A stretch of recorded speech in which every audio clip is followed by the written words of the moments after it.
कब्र के अंदर खुदा हुआ गड्ढा, उसमें रखी हुई लाश, उसके ऊपर रखे हुए लकड़ी के तख्ते और फिर ऊपर से मिट्टी। मेरे भाइयों, इतनी तारीक रात, सूरज की रोशनी का अंधेरा, लकड़ी के तख्तों का अंधेरा, कब्र की मिट्टी का अंधेरा। इस अंधेरे में हमें और आपको सबको जाना है। बहुत आसान है कह देना मरेंगे तब देखा जाएगा। बहुत आसान है ये कह देना कि मरेंगे तब देखा जाएगा। कहते हैं कब्र का हाल मुर्दे से पूछो। मेरे भाइयों, ये एहसास हो जाए कि एक दिन हमें अल्लाह के दरबार में जवाब देना है। जन्नत भी है, जहन्नम भी, हमें जहन्नम से अपने आप को बचाना है। अगर ये एहसास हो जाए कि अज़ाब जहन्नम बड़ा सख्त है, तो कोई आदमी फिर उस अज़ाब से बचने की फिक्र क्यों नहीं करेगा। हमें एहसास नहीं है उस बादशाह ने कितनी अच्छी तरीके से समझा दिया है। मेरे भाइयों, इतनी सब चीजें मानने के बाद, इतनी सब चीजें जानने के बाद, अब आइए मैं अब शुरू वाली अपनी बात पर आता हूं कि उस औरत ने, जो आदमी इतना सब कुछ कर ले तो फिर हराम बच्चा पैदा होगा? नहीं हो सकता। कितना ख्याल रखा गया है। लेकिन वो औरत थी और सहाबी आती और आकर कहती है कि अल्लाह के नबी, मेरे पेट में हमल है, बच्चा है, अय अल्लाह के रसूल सल्लल्लाहु अलैहि वसल्लम, मुझे सजा दे दीजिए क्योंकि मुझसे जिना का सुदूर हुआ है। आपने कहा ले जाओ, पत्थरों से मार मार कर खत्म कर दो। लेकिन कहने लगी मेरे पेट में बच्चा है। तो कहा कि जाओ, जब बच्चा पैदा हो जाए तब आना। जब बच्चा पैदा हो गया तब आई। कहा अब इसको मार दो, खत्म कर दो। बच्चा रोने लगा। मां अपने बच्चे को जब दूध पिलाने लगी तो अल्लाह के नबी ने कहा खातून, अभी तुझे मारा नहीं जाएगा, अभी कत्ल नहीं किया जाएगा। ये बच्चा जो नाजायज बच्चा है, जो जिना की पैदावार है, अभी तेरे दूध की जरूरत है इस बच्चे को, अभी तुझे नहीं मारा जाएगा। इतनी तमाम बंदिशों के बावजूद वो औरत कबूल करती है कि ये नाजायज बच्चा है। सोचिए मेरे भाइयों, ये हराम औलाद है, लेकिन उस हराम बच्चे को भी अल्लाह के रसूल पेट में मारने की इजाजत नहीं दे रहे, खत्म करने की इजाजत नहीं दे रहे हैं। बच्चे के मां से कहा जा रहा है जब ये बच्चा तेरा दूध छोड़ दे तब तू आना। उसने दूध भी जल्दी छुड़वा दिया। आमतौर पर बच्चे 2 साल दूध पीते हैं, उसने 1 साल, 1.25 साल में, 1.5 साल में दूध छुड़ा दिया। फिर लेकर आई और कहने लगी अब बच्चा रोटी खाने लगा है। अल्लाह के नबी ने फरमाया, आया अल्लाह की बंदी, अब मेरे पास कोई बहाना नहीं है कि मैं तुझे छोड़ सकूं। आए सहाबा, जाओ और इसको ले जाकर सीने के बराबर गाड़ कर इस औरत को पत्थरों से मार मार के खत्म कर दो। पूरे वाक़े को बताने का मकसद ये है कि ये इंसानियत थी जनाब मोहम्मद रसूलुल्लाह सल्लल्लाहु अलैहि वसल्लम की, कि हराम का और नाजायज बच्चा भी गिराने की इजाजत नहीं दे रहे हैं। ये इंसानियत है, इंसानियत। और इंसानियत का सबसे बड़ा सबक इस्लाम पेश करता है। हर हाल में मसाइल को जानने की कोशिश करो। एक मसला आपके सामने अगर रखा जाए तो आप उसका क्या जवाब देंगे? आइए आजकल लेटेस्ट मसले आते हैं। एक गैर मुस्लिम मुसलमान हो गया रमजान के महीने में, आज 20वां रोजा है और आज वो मुसलमान हो रहा है, तो अब वो कितने रोजे रखेगा? सिर्फ रोजे तो 10 बचे हैं और 29 का चांद हो गया तो 9 ही रोजे बचे हैं। और इस्लाम वो आज ला रहा है और रोजे तो हर मुसलमान पर 1 महीने के, रमजान के पूरे महीने के रोजे फर्ज हैं। तो अब वो कितना रोजा रखेगा? शरीयत क्या कहती है? शरीयत ये कहती है कि वो 20वें रोजे को अगर इस्लाम कबूल करता है तो 20वें रोजे के बाद से ही उसके ऊपर रोजा फर्ज हो जाता है और जितने रोजे उसको मिलेंगे उतने वो रखेगा। अब सवाल ये पैदा होता है 20 रोजे जो उसके छूटे हैं, क्या वो ईद के बाद पूरे करेगा? नहीं करेगा। क्यों नहीं करेगा? दलील क्या है? भाई अहले हदीस हो तो दलील तो चाहिए ना। आप लोगों ने जलसा बहुत अच्छा किया है, लेकिन ये लाइटिंग बहुत बुरी की है। कभी हरी, कभी लाल, और वो आंखों पे पड़ती है तो कभी तो लगता बहुत आदमी है, कभी दिखता एक भी नहीं है, और कभी जब लाल जलती है तो मैं सोचता हूँ रुक जाना चाहिए क्योंकि ये रेड सिग्नल है, ये हमको इशारा कर रही है कि बोलना बंद कर दो। अरे ये तुमको किसने, अरे जर्जी साहब का जलसा है, कोई बारात में नहीं आए हैं निकाह के लिए, ये ऐसी लाइटिंग जलसों में,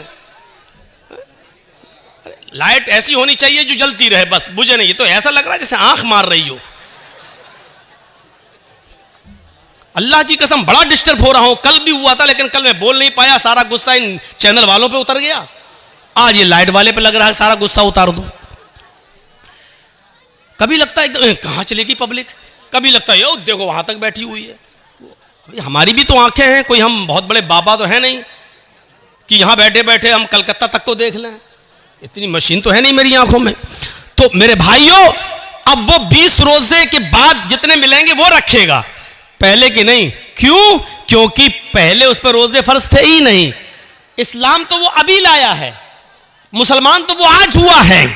आज से पहले उस पर रोजे फर्ज थे ही नहीं, फर्ज आज हुए हैं, तो जितने मिलेंगे उतने रोजे रखेगा। एक और मसला याद रखिएगा, एक गैर मुस्लिम अभी मुसलमान हुआ है 20वें रोजे को, और टाइम है 5 बजे का, शाम को 5 बज रहा है और अभी इस्लाम लाया, अशहदु अल्ला इलाहा इल्लल्लाह व अन्ना मुहम्मदर रसूलुल्लाह, इस्लाम ले आया, कलमा पढ़ लिया, 5 बजे से ही उसके ऊपर रोजा फर्ज हो गया। सुन लीजिए, अब 5 बज रहे हैं, अभी इस्लाम लाया है, 5 बजे से ही उसके ऊपर रोजा फर्ज है। यहीं पर वो नियत करेगा मैं रोजे से हूं। अब यहां से रोजा है वो, और आपके यहां रोजा इफ्तार हो रहा है मान लीजिए 6 बजे, तो बस 1 ही घंटे के बाद वो रोजा इफ्तार करेगा और उसका ये एक रोजा माना जाएगा। 5 बजे अगर इस्लाम लाया है तो 5 बजे से ही उसके ऊपर रोजा फर्ज हो गया है, और जब इफ्तार का वक्त होता तब वो इफ्तार कर लेगा, उसका ये एक रोजा माना जाएगा। अब सवाल ये होता है कि वो 5 बजे तक तो खूब खाता पीता रहा, तो खूब खाता पीता रहा, उस वक्त वो काफिर था, उसके ऊपर खाना पीना जायज था। 5 बजे से पहले वो मुसलमान था ही नहीं, इसलिए रोजा नहीं था। 5 बजे इस्लाम लाता है, 5 बजे मुसलमान होता है, इसलिए रोजे के अहकाम 5 बजे से ही उसके ऊपर लागू होंगे। 5 बजे से पहले उसको जो खिलाया पिलाया गया ये अल्लाह की रहमत और मेहरबानी में शामिल कर लिया जाएगा। मेरे प्यारे साथियों, इन मसाइल को जानने की जरूरत है। बहुत हो चुका है मौलाना साहब, नमाज के बाद दुआ मांगनी चाहिए कि नहीं, ये पक चुका हूं सुन सुनकर, हम भी पक चुके हैं बता बता कर। चले जाइए मौजमपुर के साइड में, अभी तक नहीं माना जा रहा है, धड़ल्ले से मस्जिद में नमाज पढ़ी जा रही है। 20 साल पहले मैंने कहा था जिस मस्जिद के अंदर कब्र होगी उस मस्जिद के अंदर नमाज नहीं होगी, नहीं माना जाता है। दलील क्या दी जाती है?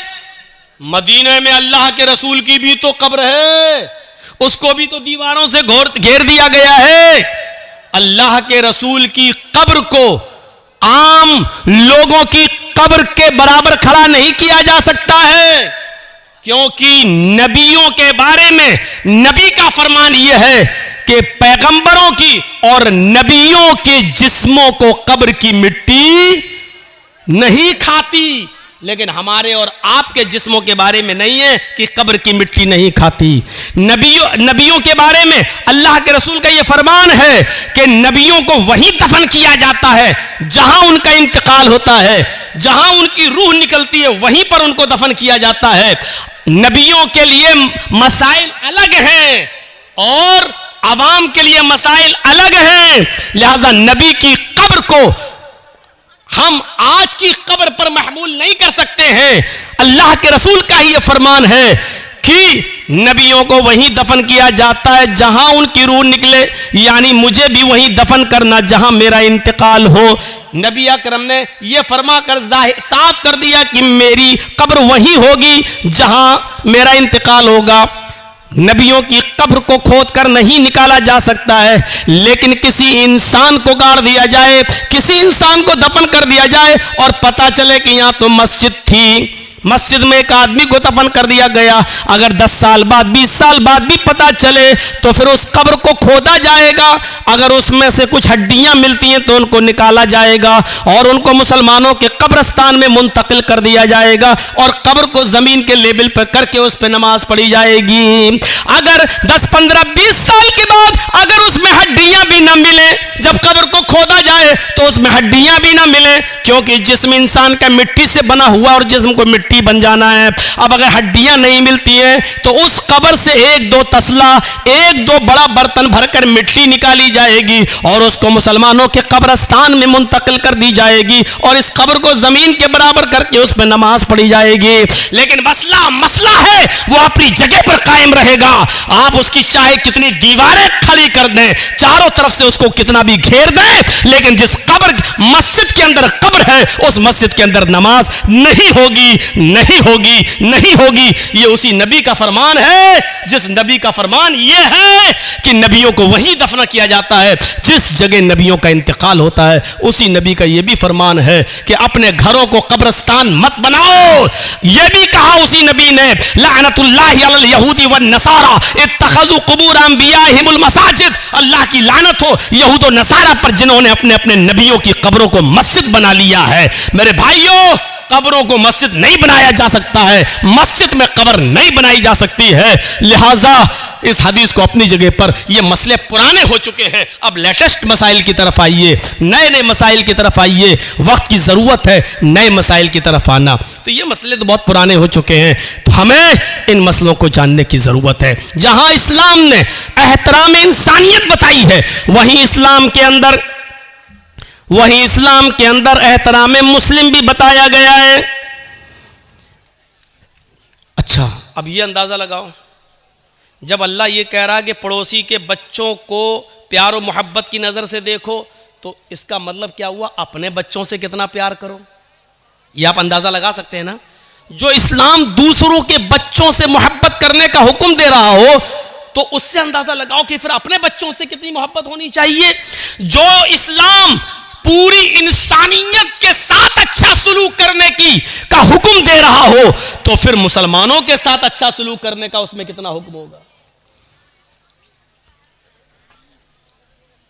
या अय्युहल्लज़ीना आमनुत्तकुल्लाह हक्का तुकातिह वला तमूतुन्ना इल्ला व अंतुम मुस्लिमून वातसिमू बिहब्लिल्लाहि जमीअन वला तफर्रकू। इसके बाद वज़कुरू निअमतल्लाहि अलैकुम इज़ कुंतुम अअदाअन फ़अल्लफ़ बैन क़ुलूबिकुम फ़अस्बहतुम बिनिअमतिही इख़वाना। याद करो, आए मुसलमानों, याद करो उस दिन को, उस दौर को याद करो। वज़कुरू निअमतल्लाहि अलैकुम इज़ कुंतुम अअदाअन, कि तुम आपस में एक दूसरे के दुश्मन थे। फ़अल्लफ़ बैन क़ुलूबिकुम, अल्लाह ने तुम्हारे दिलों में उल्फत डाल दी। फ़अस्बहतुम बिनिअमतिही इख़वाना, तो तुम अल्लाह की इस नेमत से, इस्लाम की नेमत से, कुरान की नेमत से, नबी की नेमत से तुम आपस में भाई भाई हो गए। अल्लाह ने हमें उस दौर को याद दिलाया जब हम आपस में एक दूसरे के दुश्मन थे। एक एक रोटी और एक एक बोटी के पीछे हम एक दूसरे का कत्ल कर दिया करते थे। एक गांव के एक आदमी की बकरी दूसरे के गांव के खेत में, एक आदमी के खेत में चली गई, इतनी सी बात को लेकर झगड़ा शुरू होता है दोनों कबीलों और दोनों खानदानों के बीच में। जानते हो ये लड़ाई कितने दिन तक चली? ये लड़ाई 27 साल तक चली। ये लड़ाई 27 साल तक, और 27 साल के बाद जब ये लड़ाई बंद होती है तो दोनों तरफ से मरने वालों की तादाद गिनी जाती है, तो मरने वालों की तादाद थी 40,000। एक बकरी की वजह से, वो भी सिर्फ थोड़ी सी घास खा ली थी, इतनी सी बात पर दोनों कबीलों में लड़ाई चलती है। तो कितने साल तक चली? 27 साल। और 27 साल के बाद जब बंद होती है तो दोनों तरफ से मरने वालों की गिनती कितनी हुई? 40,000। अंदाजा लगाओ कितने खतरनाक लोग थे, कितनी डेंजर कौम थी। हम लोग तो मौज़मपुर लखीपुर को रोते हैं कि इधर जान की कोई कीमत ही नहीं है, कब मार दो और कब नदी में बहा दो। कितनी डेंजर कौम थी, लेकिन ये डेंजर कौम भी जानते हो कितनी हमदर्द बन गई इस कुरान की नेमत से कि एक गज़वे में गालिबन गज़वे ज़ात रिक़ा के मौके पर सहाबा जंग लड़ते लड़ते जख्मी हो जाते हैं, कोई इस झाड़ी के नीचे, कोई उस झाड़ी के पास, कोई उस पहाड़ी के पास। एक सहाबी पानी लेकर घूम रहे हैं कि कोई जख्मी मिले उसको पानी पिलाऊं। उसकी नजर झाड़ी के किनारे पड़े हुए एक सहाबी के ऊपर पड़ती है जो जख्मों से चू रहे हैं और चीख रहे हैं, पानी पानी। ये सहाबी उसके पास पहुंचते हैं, उनको उठाते हैं, सर पकड़कर अपनी रान के ऊपर रखते हैं, उनको पानी का गिलास उनके मुंह में रखते हैं, देते हैं कि पानी पियो। जैसी पानी का गिलास उनके होठों तक जाता है, अभी वो पीते नहीं कि दूसरी झाड़ी से आवाज आती है, पानी, काश मुझे भी पानी मिल जाए, या थोड़ा सा पानी तुम मेरे लिए भी छोड़ देना। ये खुद प्यासा था, इसने पानी नहीं पिया, छोड़ दिया और कहा मेरा भाई मुझसे भी ज्यादा प्यासा है, मुझसे भी ज्यादा पानी का मुतलाशी है, लिहाजा जाओ पहले तुम उसको पानी पिला दो। यह आदमी उसके पास जाता है, उसके होठों से पानी का प्याला लगाता है कि तीसरे की आवाज आती है, थोड़ा बच जाए तो मेरे लिए भी छोड़ देना, मेरा भी हलक सूखा जा रहा है। दूसरे आदमी ने तीसरे की तरफ रेफर कर दिया, नहीं नहीं मैं रह सकता हूं, मेरा भाई मुझसे भी ज्यादा प्यासा लग रहा है, जाओ तुम पहले उसको पानी पिलाओ। ये पानी पिलाने वाला तीसरे के पास जाता है, उसको उठाता है, पानी का प्याला जमीन पर रखकर उसको सहारा देकर उठाकर अपने सीने पे लगाता है, फिर पानी का प्याला उठाकर उसके हलक में डालने की कोशिश करता है, उसके होंठ पे लगाता है, होंठ हिल नहीं रहे हैं। पानी का प्याला रखकर उसके दिल की धड़कनों को देखता है तो धड़कनें बंद हैं, सांस नाक में उंगली रखकर देखता है तो सांस बंद है। यानी तीसरा सहाबी रूह कब्ज़ से उनसुरी को परवास कर चुकी है, उसका इंतकाल हो चुका है। इसने तीसरे को जमीन पर लिटाकर दूसरे के पास लौट कर आया, चलो ये तीन ही थे, अब दूसरे को ही पिला दे। जब दूसरे के पास जाता है तो क्या देखता है, वो भी मुस्कुराते हुए चेहरे के साथ लेटा हुआ है और उसकी भी सांसें बंद हो चुकी हैं। वो जल्दी से भागा कि पहले के पास चलूं, क्या देखता है कि पहला भी जहां जाफरी के सुपुर्द कर चुका है, पहला भी अल्लाह को प्यारा हो चुका है, इस सहाबी की भी जान जा चुकी है। जो कौम 27 साल तक लड़ती हो, जो कौम 40,000 लोगों के मरने के बाद भी जिनकी तलवारें खून की प्यासी रहती हो, ऐसी डेंजर कौम को अल्लाह के नबी ने कैसा बनाया कि एक सहाबी दूसरे के लिए अपनी जान देने लगे, एक सहाबी दूसरे के लिए अपनी जान न्यौछावर करने लगे।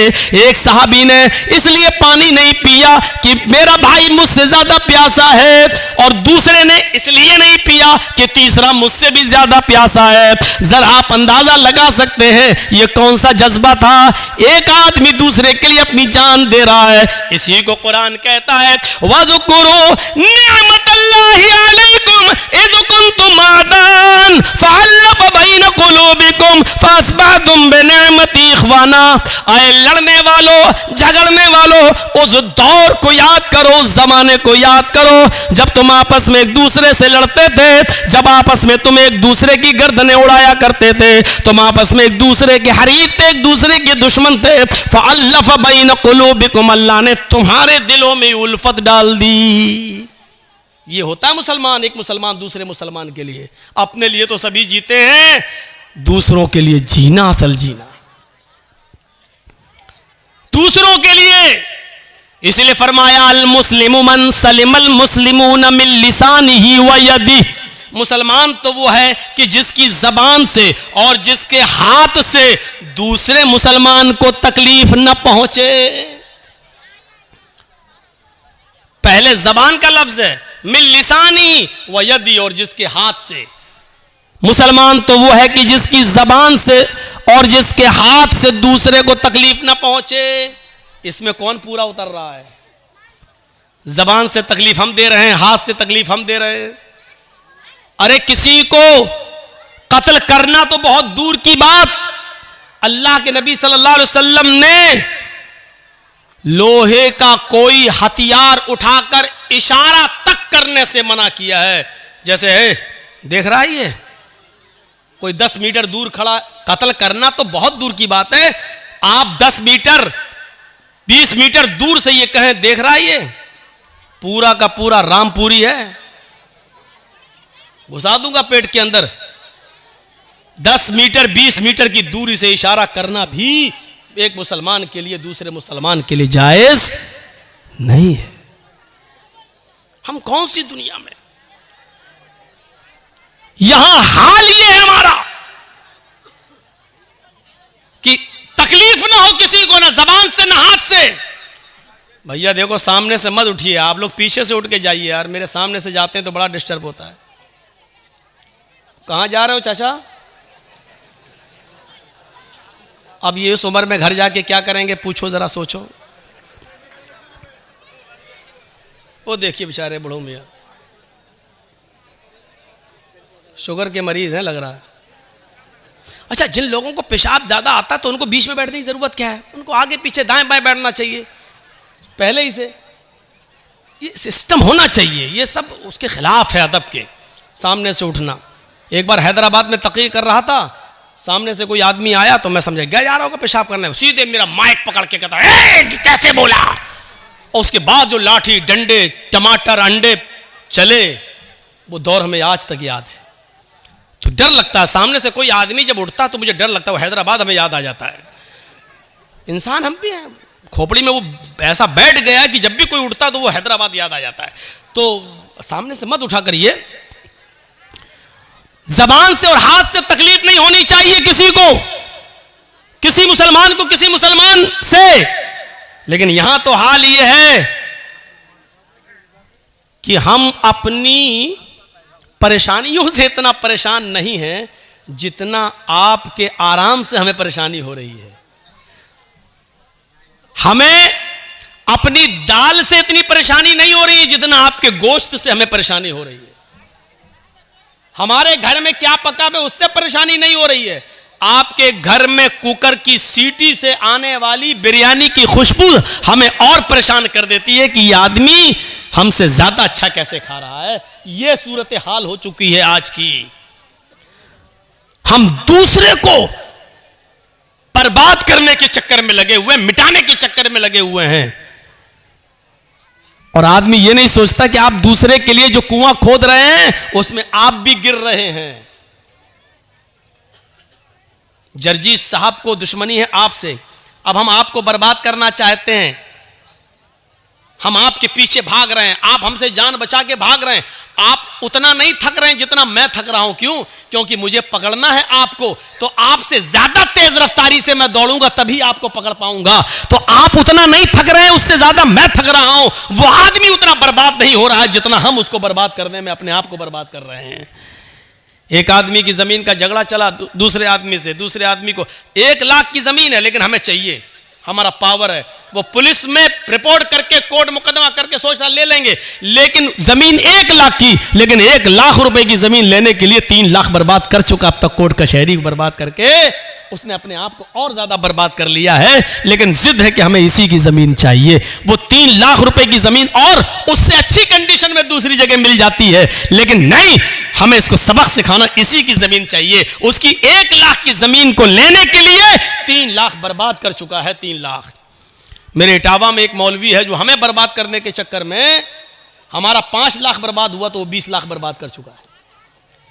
कितने ये जो टीवी पे जो खबरें आती है ना, ममता का मौलाना और जो जहरीला मौलाना, मैं भी सोचता हूं ये टीवी वालों को देता कौन है।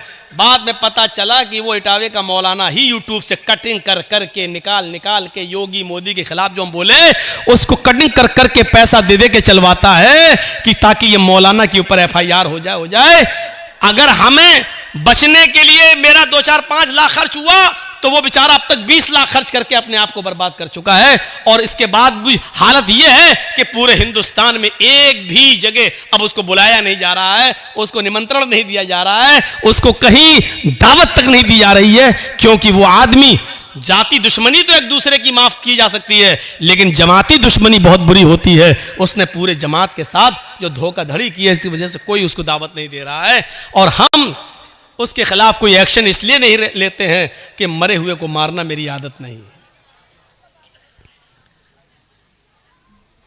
मुझे महात्मा गांधी का वो कौल याद आता है कि किसी को मारना हो तो उसका नाम लेना छोड़ दो, उसको नाम मत लो, अपने आप मर जाता है। अब देख लीजिए कि उत्तर प्रदेश के चुनाव में एक साहब हैं, वो मुसलमान बहुत करते रहते हैं। आजकल वो बहुत चिल्ला रहे हैं, सपा ने क्या किया, समाजवादी पार्टी के दल्लो, ऐसी तमाम भाषाएं इस्तेमाल की जा रही हैं सिर्फ मुसलमानों में प्रचार करने के लिए। लेकिन उसके जवाब में अखिलेश ने एक बात भी नहीं कही है, ना उसका जवाब दिया जा रहा, ना उसका नाम लिया जा रहा है। इसका नतीजा यह निकला कि पूर्वांचल में चले जाओ या पश्चिम में चले जाओ, जो पहले कुछ वोट मिलने वाले भी थे, बंटने वाले थे, चुनाव से 2 दिन पहले सब ऐसे एक हुए, ऐसे इकट्ठे हुए कि उन्होंने सोचा कि नहीं, पहले अपने आप को बचाओ, इसी में भलाई है, इसी में भलाई है, पहले अपने आप को बचाओ। और ये अक्लमंदी का तकाजा है मेरे भाइयों, ये अक्लमंदी है कि हर आदमी को, हम तो बार बार कहे हैं, मेरे मोबाइल में आज तक मेरे घर यही रखा हुआ है, अभी 4-5 दिन पहले चलाया है, अभी जी हिंदुस्तान ने मेरे खिलाफ, और अभी चिल्लाया, देखिए ये लखनऊ में जो ममता बनर्जी आई हैं, ये मौलाना जर्जीस की प्लानिंग का एक हिस्सा है।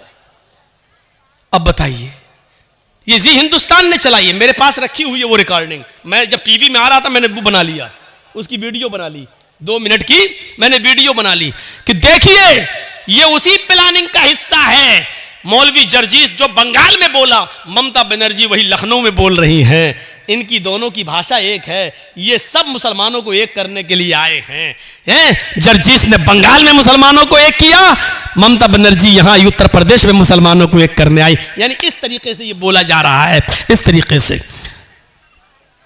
लेकिन अक्लमंदी का तकाजा है।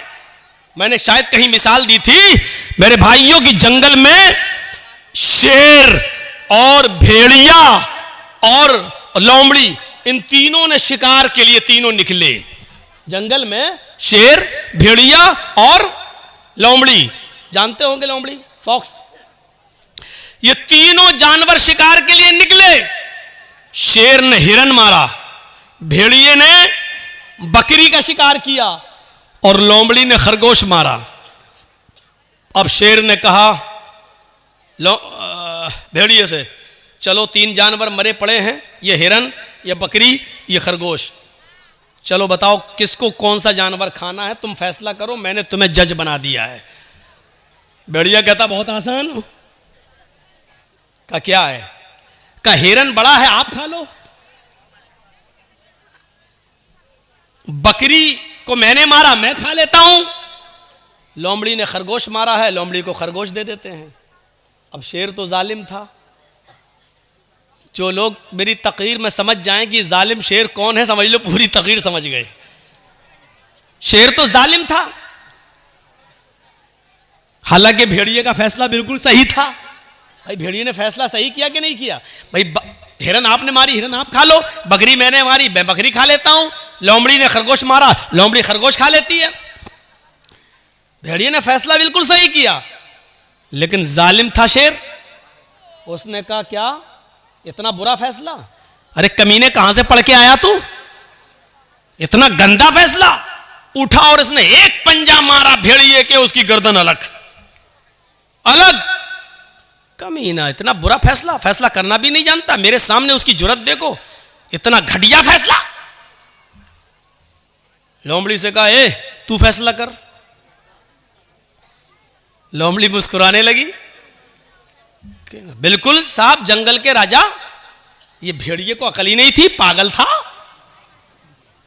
बिल्कुल गलत फैसला किया इसने। कहा अच्छा तुम फैसला करो। लोमड़ी ने कहा बहुत आसान है साहब, ये तीनों जानवर आपके हैं और अब तो भेड़िया भी आपका है। क्या मतलब? कहा हिरन आप सुबह खा लीजिए, बकरी शाम को खा लीजिए, और दोपहर में भूख लगे तो मुंह का जायका बदलने के लिए खरगोश खा लीजिए। आप जंगल के राजा हैं, आप नहीं खाएंगे तो कौन खाएगा? शेर ने कहा वाह वाह लोमड़ी वाह, यह है अच्छा फैसला। इतना अच्छा फैसला तुझे किसने सिखाया?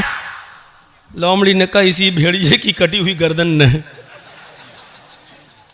हजरत इसी भेड़िए से सीखा है मैंने ये फैसला। अगर मैं आज ये फैसला ना करती तो मेरा भी यही हाल होता। मैंने उत्तर प्रदेश में यही बात कह दी। मैंने कहा जालिम बादशाह से बचने के लिए भेड़िया मत बनो, सही फैसला करने की कोशिश मत करो, वरना हक बात कहने पर भी मारे जाओगे। अक्लमंदी यह है कि लोमड़ी ने फैसला गलत किया जरूर था, लेकिन अक्लमंदी यह थी कि उसने अपने आप को बचा लिया।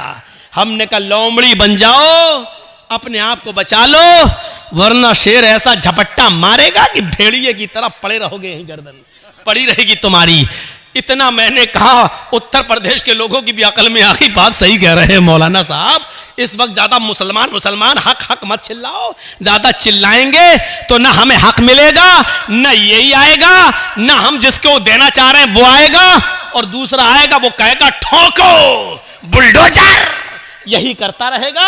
इसलिए बेहतर यह है कि लोमड़ी की तरह अक्लमंदी से काम ले लो। तो मेरे भाइयों, ये अक्लमंदी और दानिशमंदी है। कभी कभी अक्लमंदी और दानिशमंदी से भी काम लिया जाता है। अल्लाह के रसूल के पास एक सहाबी आए, कहा अल्लाह के नबी मेरे अंदर 4 बुराइयां पाई जाती हैं। मैं शराब भी पीता हूं, मैं जिना भी करता हूं, मैं चोरी भी करता हूं और मैं झूठ भी बोलता हूं। बताओ इन चारों में से एक छोड़ सकता हूं, क्या छोड़ूं? जबकि बुराइयां तो चारों हैं, हराम तो चारों हैं। अल्लाह के नबी से कहता 4 नहीं, 1 छोड़ सकता हूं, बताओ क्या? अल्लाह के नबी ने कहा अच्छा काम कर, झूठ छोड़ दे। कहा अल्लाह के नबी मैं तो बड़ा अक्लमंद समझता था, आप झूठ छोड़ने को कह रहे हैं? कहा नहीं नहीं झूठ छोड़ दे। अब वो शराब पीने के लिए गया तो सोचने लगा अल्लाह अगर शराब पीऊंगा, अल्लाह के नबी ने कल पूछ लिया कि शराब पीती कि नहीं पीती और मैंने कह दिया हाँ पी थी, तब तो मेरी कोड़े मारे जाएंगे, क्योंकि हम खुद कबूल कर रहे हैं। और अगर कह दिया कि नहीं तो ये झूठ होगा, और मैंने वादा किया कि झूठ नहीं बोलूंगा, शराब छोड़ दी। अब जिना करने गया तो कहने लगा अल्लाह के रसूल ने अगर पूछ लिया कल जिना किया था कि नहीं, और मैंने कह दिया हाँ किया था, तब तो पत्थरों से मार मार के हमें खत्म कर दिया जाएगा। और अगर कह दिया नहीं तो झूठ होगा, और मैंने अल्लाह की कसम खा के वादा किया कि झूठ नहीं बोलूंगा, चलो जिना भी नहीं करता हूं। अब चोरी करने गया, कहने लगा कि अल्लाह के रसूल ने पूछ लिया कल सुबह चोरी की थी कि नहीं, मैंने कह दिया हाँ तो हाथ काटा जाएगा, और अगर कह दिया नहीं तो झूठ होगा, नहीं मैं चोरी भी नहीं करूंगा। सुबह होकर अल्लाह के नबी के पास आया, कहता कि मैं तो समझता था कि आपने बड़ा वैसा फैसला, आपने तो बड़ी अक्लमंदी से कहा झूठ छोड़ दो, मान गया आप बड़े अक्लमंद हैं। आपने कहा क्यों क्या हुआ? कहा 4 बुराइयां छूट गई। अल्लाह के नबी ने फरमाया मैं जानता था कि झूठ तमाम बुराइयों की जड़ है। तो हिकमत से भी काम लो। अगर किसी आदमी से सारी बुराइयां नहीं छूट रही हैं तो उसको कहो कि ये छोड़ दो यार, ये छोड़ दो। हिकमत भी जरूरी है, हिकमत भी। अल्लाह के रसूल ने दूरअंदेशी से काम लिया, अक्लमंदी से काम लिया। हमें भी हर वक्त अक्लमंदी से काम लेने की जरूरत है, अक्लमंदी से काम लेने की जरूरत है। आज हमारी यही सूरत हाल हो चुकी है मेरे भाइयों कि हम अपनी परेशानियों से इतना परेशान नहीं है जितना हम दूसरे के सुख से परेशान हैं। हमारी हालत ये हो चुकी है। कुत्ता देखा है? कुत्ता देखा क्या मौलाना साहब? हमारा तो उठना बैठना ही उन्हीं में है। कुत्ते ने देखा एक छुरी पड़ी हुई है और उस छुरी पे खून लगा हुआ है बकरी का ताजा ताजा, और छुरी ऐसे जमीन पर खड़ी है। अब कुत्ते को तो चाटने की आदत होती है, उसने कहा इस पे बकरी का खून लगा है, खून को चाटने के लिए उसने अपनी जबान चलाई। जैसे ही चलाई छुरी पर उसकी जबान कट गई। बकरी का खून तो चाट गया लेकिन उसकी जबान कट के उसका खून उस पर लग गया। अब कुत्ता क्या समझ रहा है ना, अभी खून बाकी है। उसने फिर दोबारा जबान से चाटा, फिर दूसरी जगह से कट गई। उसने कहा अरे अभी भी बाकी है, फिर चाटा, फिर कट गई। वो उस वक्त तक चाटता रहा कि उसकी जबान कट के गिर गई। और फिर वो खुद हलाक हो गया, मर गया। यही हालत हमारी है।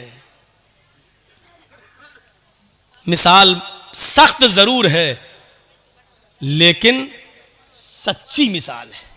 हम दूसरे को बर्बाद करने के लिए यही अपने आप को बर्बाद कर लेते हैं, जैसे कुत्ता बकरी के खून को चाटने के लिए अपना ही खून चाटते चाटते अपनी जबान काट बैठा। यही हाल हमारा है। आज जुमे के खुतबे में मैंने सुनाया था ना कि वो दो सहाबी थे, जिन लोगों ने ना सुना हो सुनो, जिनके कपड़े की दुकानें पास पास थीं। एक आदमी, एक सहाबी का कपड़ा बिक गया, दूसरा कस्टमर आया, दूसरा भी बिक गया, तीसरा कस्टमर आया, उसी दुकान पर तीसरा भी कपड़े के थान ले गया, चौथा आया, उसने चौथा भी उसी को दे दिया, उसी दुकान ने। पांचवा कस्टमर आया, उसी दुकान पर कपड़ा खरीदने। दुकानदार कहने लगा नहीं, अब वो कपड़ा मेरे पास नहीं है, मेरे भाई के पास चले जाओ, इससे भी अच्छा कपड़ा तुम्हें वहां मिल जाएगा, ये पड़ोस में दुकान है।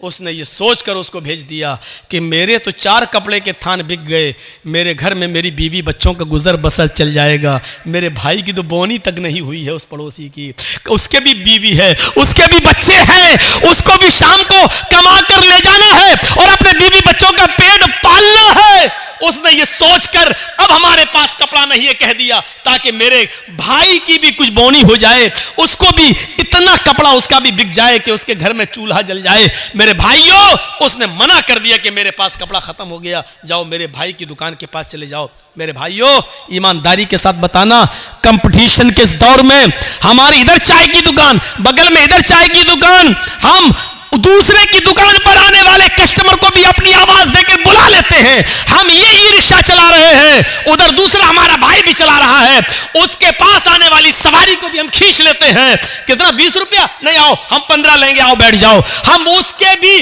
मुंह से रोटी का लुकमा छीन रहे हैं। हमारे घरों में बरकत हो तो कहां से हो? हमारे बच्चों को बीमारियां न लगे तो कैसे न लगे?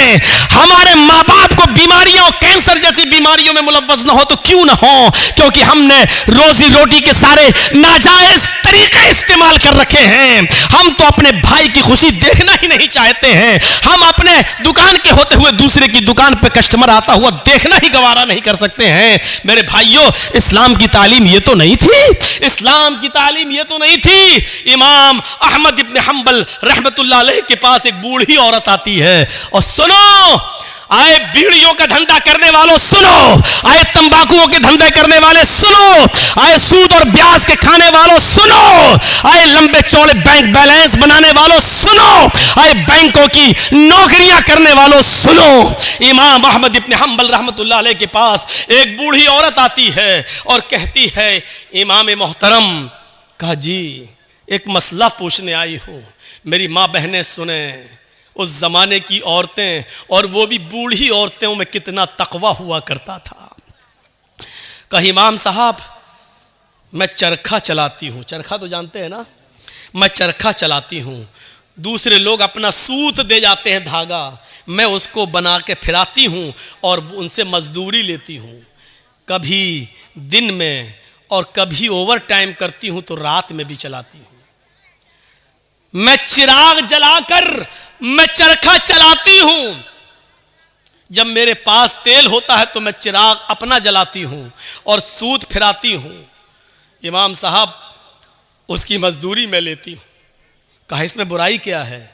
कहा मैं ये नहीं पूछने आई हूं कि बुराई क्या है, मैं ये पूछने आई हूं कि कभी कभी मेरे पास चिराग जलाने के लिए तेल नहीं होता है।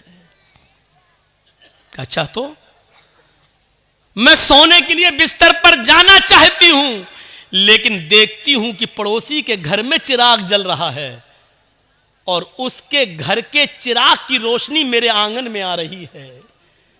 मैं अपना चरखा लेकर उस आंगन में बैठ जाऊं और उस पड़ोसी के घर से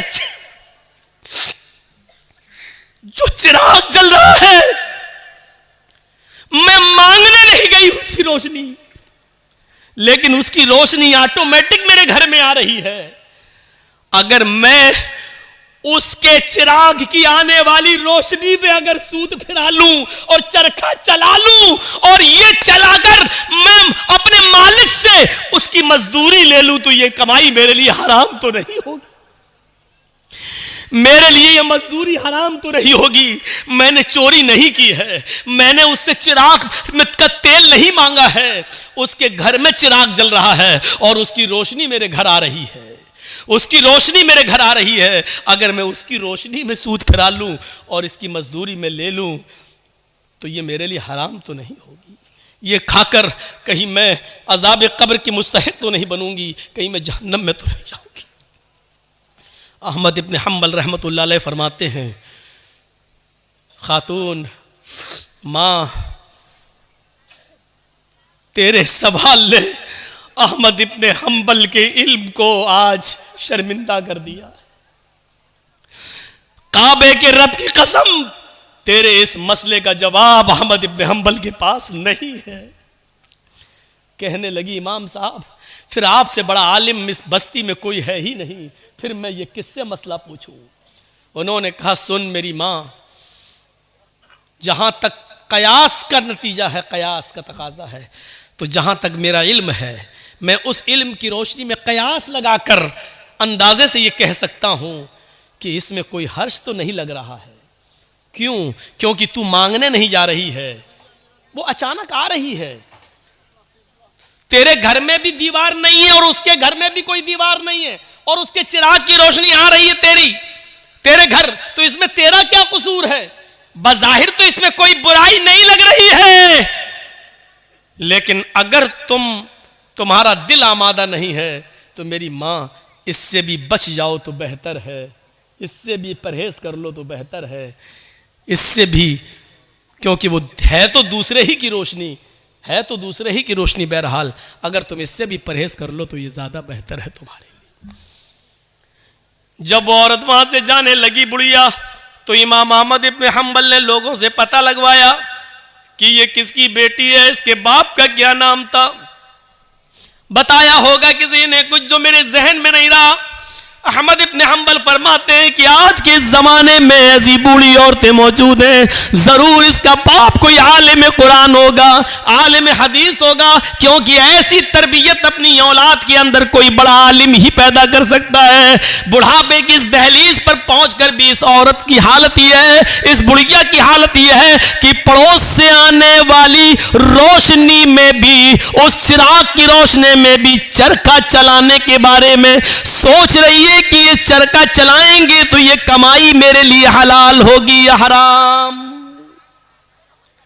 तब ऐसे लोगों की नमाजें अर्श से टकराएं और अल्लाह कबूल ना करे, ऐसा हो ही नहीं सकता है। मेरे भाइयों, इधर हम नमाज पढ़ के निकलते हैं, जो मैं सर बसजदा हुआ जमी पर तो आसमां से आने लगी ये निदा, तेरा दिल तो है सनम आशना, तुझे क्या मिलेगा नमाज में। एक हमारा तकवे का हाल ये है,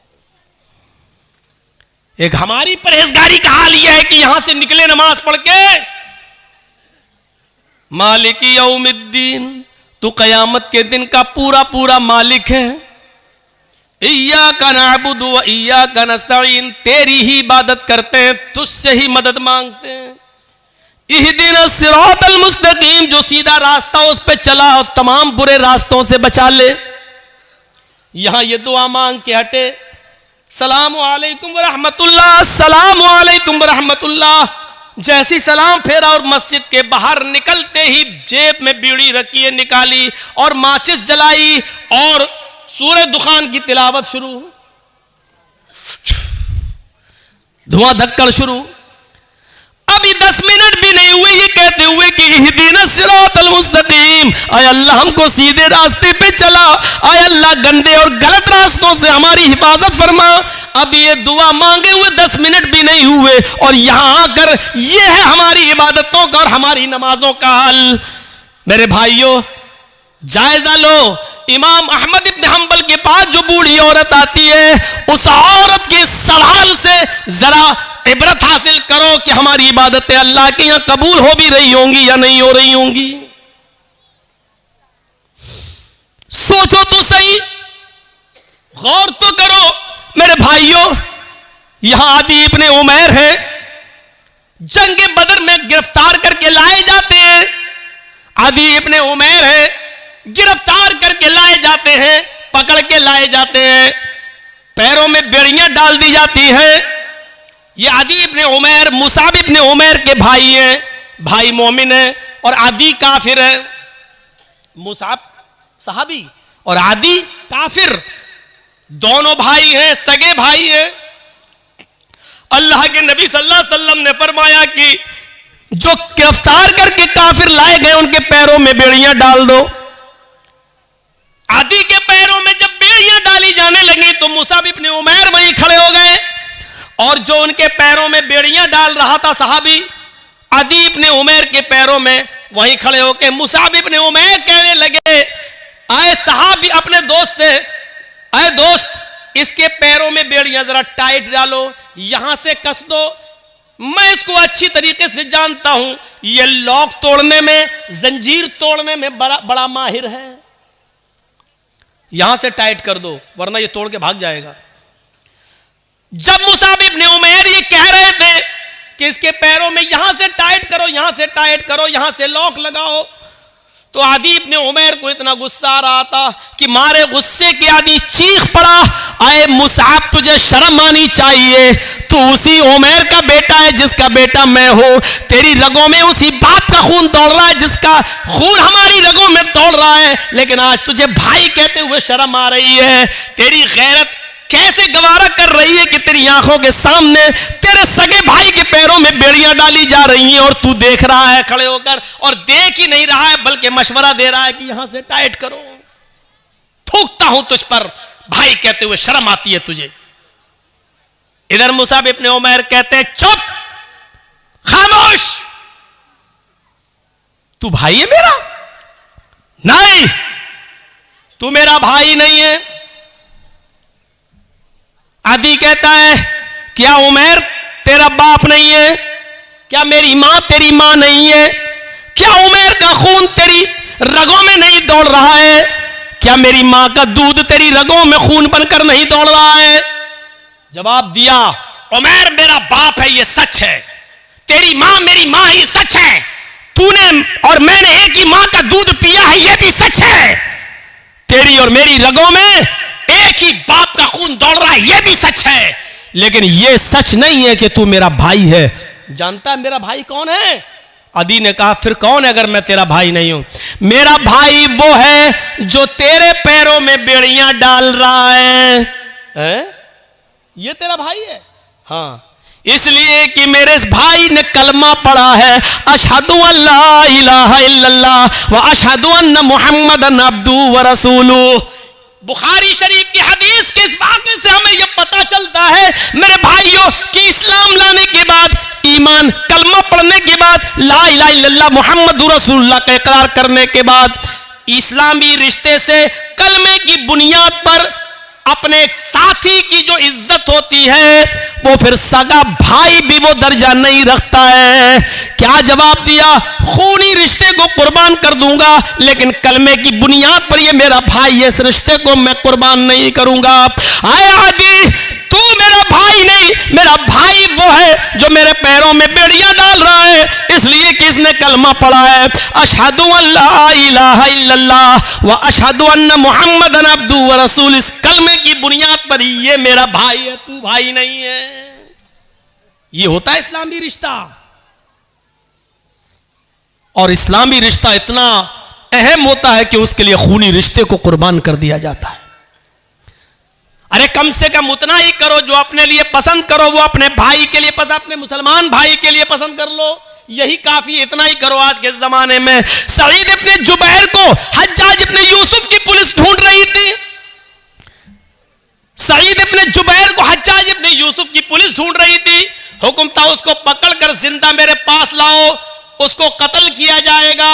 सईद इब्ने जुबैर बड़े नेक आदमी थे, लेकिन हज्जाज इब्ने यूसुफ ने बड़े नेक लोगों को ही कत्ल किया है, एक एक करके न जाने कितने सहाबा को उसने कत्ल किया है। हज्जाज इब्ने यूसुफ ने सईद इब्ने जुबैर को पुलिस ढूंढ रही थी, पुलिस तलाश कर रही थी, लेकिन सईद इब्ने जुबैर किसी के हाथ नहीं लग रहे थे। रात को वो बहुत सी दूरी तय करके हज्जाज इब्ने यूसुफ की सल्तनत से निकलना चाह रहे थे, उसके मुल्क से बाहर भागने की कोशिश कर रहे थे ताकि मेरी जान बच जाए, लेकिन रात का वक्त था, अंधेरे में फायदा उठाकर वो जाया करते थे और जब सुबह होती थी तो कहीं पनाह ले लिया करते थे ताकि हज्जाज इब्न यूसुफ की पुलिस हमको न पकड़ ले। एक दिन रात को इशा की नमाज के बाद किसी मुसलमान के घर वो खाना खाने के लिए रुके थे और मुसलमानों ही में से किसी ने जासूसी कर दी। हज्जाज इब्न यूसुफ की पुलिस को बता दिया कि सईद इब्न जुबैर फला आदमी के घर रुके हुए हैं और रात का हिस्सा गुजरने के बाद वो इस घर से निकलेंगे और वो फिर भागेंगे। हज्जाज इब्न यूसुफ की पुलिस आती है और इशा की नमाज के बाद उस घर पे छापा मारती है। सईद इब्न जुबैर पकड़ लिए जाते हैं। अब बताता हूं जासूसी किसने की? अपनों ने। अपने ही जासूसी करते हैं। लॉकडाउन के मौके पर आपने देखा होगा हमारे उत्तर प्रदेश में तो वही हाल था, जब हर चीज का गोश्त बंद था, कुछ नहीं ले सकते थे और चोरी छुपे कोई अगर भैंस काट लेता था तो अपने ही लोग जासूसी करते थे, फला के घर में भैंस हुई है, और पुलिस आकर छापा मारती थी। जितने की भैंस नहीं उससे ज्यादा जुर्माना वसूल करती थी। अपने ही जासूसी करते हैं। इनाम का लालच होगा, इतना मिलेगा। सईद इब्न जुबैर पकड़ लिए जाते हैं और सईद इब्न जुबैर को हज्जाज इब्न यूसुफ के पास लाया जा रहा है, लेकिन जहां पकड़े गए वहां से हज्जाज इब्न यूसुफ इतना दूर है कि वहां तक जाने में 1 हफ्ता लग जाएगा। घोड़े पर, ऊंट पर बैठकर सफर किया जाए तो 1 हफ्ता लग जाएगा। कितना? 1 हफ्ता। लेकिन चल रहे हैं। नमाज का वक्त होता, वो नमाज पढ़ते। सफर में रोजा माफ है, लेकिन सईद इब्न जुबैर सफर में भी रोजा रख रहे हैं क्योंकि उनको मालूम हो चुका है कि अब मेरी मौत का वक्त करीब है। हज्जाज के सामने मैं लाया जाऊंगा और मुझे कत्ल कर दिया जाएगा। लिहाजा वो दिन में रोजा रखना शुरू कर दिए। जहां पुलिस वाले आराम करने के लिए रुकते वो वहीं नमाज पढ़ना शुरू कर देते और नफली इबादत करना शुरू कर देते। सईद इब्न जुबैर की इबादत पुलिस वालों को बड़ी पसंद आई, उनका अखलाक बहुत पसंद आया। हज्जाज किन दोनों पुलिस वालों ने 3 दिन के बाद कहा, देखो सईद इब्न जुबैर बड़ा नेक आदमी है, अगर इसको हम हज्जाज के पास ले जाएं तो हज्जाज इसको कत्ल कर देगा। बेचारा बच्चों वाला आदमी है, बीवी बच्चे इसके महरूम हो जाएंगे और हज्जाज को क्या मालूम कि हमने इसको पकड़ा है। ऐसा करो, इस बेचारे को छोड़ देते हैं, ये नेक आदमी है, अच्छा आदमी है। हज्जाज तो जालिम है, वो इसको कत्ल कर देगा। इन दोनों पुलिस वालों ने आपस में सलाह और मशवरा किया कि इस नेक आदमी के कत्ल की जिम्मेदारी हम अपने ऊपर न लें, छोड़ देते हैं इसको। ये दोनों पुलिस वाले सईद के पास आए, कहने लगे, सईद इब्न जुबैर, आए सईद इब्न जुबैर, तुम्हारी इबादत ने, तुम्हारे अखलाक ने मेरा दिल मोह लिया है। हम नहीं चाहते कि तुम्हें हज्जाज के पास लेकर चले, मेरा दिल चाहता है कि तुम्हें हम छोड़ दें। आए हज्जाज, ये रात का वक्त है, अंधेरे का फायदा उठाओ और तुम निकल जाओ। हज्जाज को तो मालूम नहीं है कि मैंने तुम्हें गिरफ्तार कर लिया है। हम उसके पास जाएंगे और कह देंगे कि हमें सईद इब्न जुबैर मिले ही नहीं। सईद इब्न जुबैर ने कहा, तुम्हारी बड़ी मेहरबानी, मैं कसीरुल अयाल हूं, मेरे बच्चे ज्यादा हैं, मेरी बीवी है, बच्चों का बोझ है मेरे ऊपर, अगर तुम मुझे छोड़ रहे हो तो ये तुम्हारा रहमो करम है मेरे ऊपर। अच्छा है, छोड़ दीजिए भाई, मैं आपका ये एहसान कभी भूलूंगा नहीं। उन्होंने कहा, एहसान की क्या बात है, आप मुजरिम नहीं है, हज्जाज आपका दुश्मन है, वो आपको कत्ल करना चाहता है। जाओ, आए सईद, मैंने तुम्हें छोड़ दिया है, जाओ चुपके से, जाओ, निकल जाओ। सईद इब्न जुबैर बड़े खुश होते हैं कि मुझे हज्जाज के पुलिस वालों ने छोड़ दिया, लेकिन उनकी खुशी ज्यादा देर तक न रही। वो थोड़ी दूर तक आगे गए होंगे, जैसे यहां से मौजमपुर बस आपका स्टैंड 1 किलोमीटर तकरीबन गए होंगे, मुश्किल से 1 किलोमीटर गए होंगे, और जाने के बाद वहां कुछ सोचने लगते हैं और सोचकर फिर वहां से वापस आते हैं। 1 किलोमीटर गए, लेकिन कुछ उनके दिमाग में आया और वहां से सोचकर वो फिर लौटे आए, और लौट कर आने के बाद उन दोनों पुलिस वालों के पास आ गए और कहने लगे, आए हज्जाज इब्न यूसुफ के पुलिस वालों, मुझे हज्जाज के पास ले चलो, मैं भाग कर, छिप कर भागना नहीं चाहता, मुझे हज्जाज के पास ले चलो। पुलिस वालों ने कहा तुम्हारा दिमाग खराब है सईद, हज्जाज तुम्हारी जान का दुश्मन है, तुम्हें कत्ल कर देगा। कहा वो मैं जानता हूं कि वो मुझे कत्ल करेगा, फिर का इसके बावजूद मैं उसके सामने जाना चाहता हूं।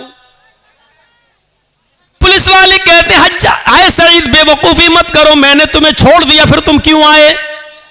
सईद इब्ने जुबैर रोते हैं और रोते हुए कहते हैं आए पुलिस वालों, तुम्हें नहीं मालूम जिस आदमी ने मेरी जासूसी की और तुम्हें यह बताया कि मैं इस घर में छिपा हूं, वो तो कहीं ना कहीं से देख ही रहा होगा, उसको तो यह मालूम ही होगा कि तुम दोनों ने मुझे गिरफ्तार कर लिया है, मुझे पकड़ लिया है। वो आदमी हज्जाज को यह खबर दे देगा इन दोनों पुलिस वालों ने सईद को गिरफ्तार कर लिया। आए पुलिस वालों, अगर हज्जाज को यह पता चल गया कि तुमने मुझे पकड़ लिया था और फिर छोड़ दिया तो मैं तो बच जाऊंगा, लेकिन फिर तुम्हारा हश्र यह होगा कि तुम दोनों को खूनी चमड़े पर लिटाकर बिठाकर तुम्हारी गर्दनों को उड़वा देगा। और मैं ये नहीं चाहता कि मेरी जान बच जाए और मेरे बदले में तुम दोनों की जान चली जाए, मेरी गर्दन महफूज रहे और तुम दोनों की गर्दनें कट जाएं। अल्लाह के नबी ने फरमाया जो अपने लिए पसंद करो वो अपने भाई के लिए पसंद करो, और जो अपने लिए पसंद ना करो वो अपने भाई के लिए पसंद ना करो। जब मुझे अपनी गर्दन अपने लिए कटाना पसंद नहीं है तो अपने वजह से, मेरी वजह से तुम दोनों की गर्दनें कट जाएं, ये मुझे कैसे पसंद हो सकता है? अगर मेरे बीवी बच्चे हैं तो आपके भी तो बीवी बच्चे हैं, फिर मेरे बीवी बच्चों में मैं खुश रहूं और तुम दोनों की जान जाए और तुम दोनों की बीवी बच्चे एक दूसरे के ऊपर बोझ बन जाएं, ये इस्लाम ने नहीं सिखाया, ये हमारे नबी ने नहीं सिखाया। आए हज्जाज के पुलिस वालों, मुझे हज्जाज के पास लेकर चलो। इसके बावजूद उन दोनों ने समझाया, लेकिन नहीं माने सईद इब्ने जुबैर, हम अपने लिए तुम्हारी जिंदगी खतरे में नहीं डाल सकते हैं। आखिरकार जिद करते रहे और वो दोनों पुलिस वाले उनको पकड़कर हज्जाज के सामने ले आए। हज्जाज ने कहा बहुत बहुत मुबारक, तुम इनको पकड़ कर लाए हो, तुम्हें इनाम से नवाजा जाएगा। और कहा कोई ख्वाहिश है तुम्हारी? उन्होंने वही ख्वाहिश जाहिर की कि हमें 2 रकात नमाज पढ़ना है। कहा पढ़ लो। खूनी चमड़ा बिछा दिया गया। कुछ खाना है, कुछ पीना है? कहा नहीं। क्यों? आखिरी तमन्ना तो सबसे पूछी जाती है, कुछ खाना हो पीना हो तो बता दो। सईद इब्ने जुबैर ने कहा इन्नी साइमुन, मैं रोजे से हूं। हज्जाज इब्ने यूसुफ ने कहा चलो। पीछे से हाथ बांध दिए गए, खूनी चमड़ा बिछा दिया गया, गर्दन नीची कर दी गई और हज्जाज के एक जल्लाद ने पूरी ताकत के साथ अपनी तलवार चलाकर सईद इब्ने जुबैर को एक ही बार में उनकी गर्दन को उनके तन से जुदा कर दिया। पूरा वाकया बताने का मेरा मकसद सिर्फ यह है कि सईद इब्ने जुबैर ने अपनी गर्दन कटाना गवारा कर लिया, लेकिन अपनी वजह से उन दोनों मुसलमान पुलिस वालों की जिंदगी खतरे में नहीं डाली। ये मुसलमान होता है जो अपनी वजह से दूसरे को मुसीबत में नहीं डालता है, जो अपनी वजह से दूसरे को तकलीफ में नहीं डालता है, वो मुसलमान ही क्या जिसकी वजह से दूसरे को तकलीफ पहुंचे। और हम तो उस वक्त सबसे ज्यादा खुश होते हैं जब हमारी वजह से हमारा पड़ोसी बेचैन हो। उस जमाने में क्या हाल था, एक आदमी के घर में बहुत से चूहे थे जो उसको तंग करते थे। उसने लोगों से पूछा मैं क्या करूं बताओ। किसी ने कहा एक बिल्ली ले आओ, बिल्ली पाल लोगे, चूहों को खाती रहेगी। उसने कहा ये तुमने सही मशवरा दिया। 3-4 दिन के बाद उसी आदमी ने पूछा क्या हुआ, बिल्ली लाए? उसने कहा नहीं लाए। कहा फिर क्या हुआ? क्या हुआ, चूहे हैं अब क्या करेंगे? तो कहा बिल्ली क्यों नहीं लाते हो? कहा मैं बिल्ली खरीदने का इरादा किया कि मैं बिल्ली लाऊं और पाल लूं, लेकिन ये सोच कर नहीं लाया कि जब मेरे घर में बिल्ली आ जाएगी तो कुछ 2-4 चूहों को खा लेगी और बहुत से चूहे तो डर के मारे मेरा घर छोड़ देंगे और भाग जाएंगे, और वो घर छोड़कर भागेंगे तो मेरे पड़ोस में घुस जाएंगे। और अल्लाह के नबी ने फरमाया पड़ोसियों का बहुत बड़ा हक है। जो चीज मैं अपने लिए पसंद नहीं करता हूं, चूहे वो डर के मारे मेरे पड़ोस के घर में पहुंचकर उनको वही तकलीफ दे जो मेरे घर में मुझे तकलीफ दे रहे हैं। तो ये भी तो सही नहीं है कि मैं अपनी तकलीफ से बच जाऊं लेकिन अपनी तकलीफ अपने पड़ोसी को दे दूं। ये कौन सा ईमान था यार, ये कौन सा जज्बा था है? इस जज्बे को क्या कहेंगे आप? यहां तो बदगुमानियां हमने इतनी पाल रखी है एक दूसरे के खिलाफ। हमारी मौलाना जर्जीस की आपसे बनती नहीं है। अब हमें नहीं देखना चाहते, हम आपको नहीं देखना चाहते, गुस्सा घर में ही हो। अब आपने हमारे खिलाफ बहुत कुछ पाल लिया है, अपने दिमाग में रख लिया है। अब आपका जहन वही कहेगा जो आपके दिमाग में है। अब मौलाना जर्जीस चाहे कितना अच्छा काम कर रहे हो लेकिन आपको बुरा लगेगा। अब जर्जीस साहब नमाज पढ़ के निकलेंगे तो आप क्या कहेंगे, देखो 900 चूहे खा के बिल्ली चली हज का, कितना बड़ा मुल्ला बना फिर रहा है। अच्छी तकरीर करेंगे तो कहें देख कैसे दिखावा कर रहा है। क्यों? क्योंकि आपके दिमाग में मेरे ताल्लुक से वही भरा है। आप घर की छत पर खड़े हैं, मैं मस्जिद से निकल कर नमाज पढ़ के निकला हूं और मैं जबान में बोलता हुआ बड़बड़ाता हुआ जा रहा हूं, सुभान अल्लाह अल्हम्दुलिल्लाह, सुभान अल्लाह अल्हम्दुलिल्लाह, मुंह चल रहा मेरा सुभान। और आपकी नजर मेरी नजर से मिल गई, आप घर की छत पे खड़े हैं, मेरे होंठ हिल रहे हैं और मैंने आपको देख लिया और आपने छत पे देखा ये होंठ हिल रहे हैं, तो आप समझेंगे ये कमीना मुझे गाली दे रहा है। ये बदगुमानी है।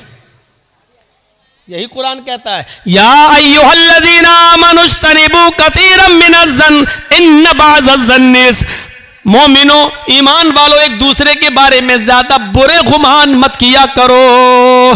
बाज़ गुमान इंसान को गुनाहगार बना देते हैं। एक लड़की हैंडफोन लगाकर चली जा रही है, बातें करती हुई जा रही है, उधर चाय की दुकान पे लड़के बैठे हैं, कहते हैं देख बॉयफ्रेंड से बात करती हुई जा रही है। यही है बदगुमानी।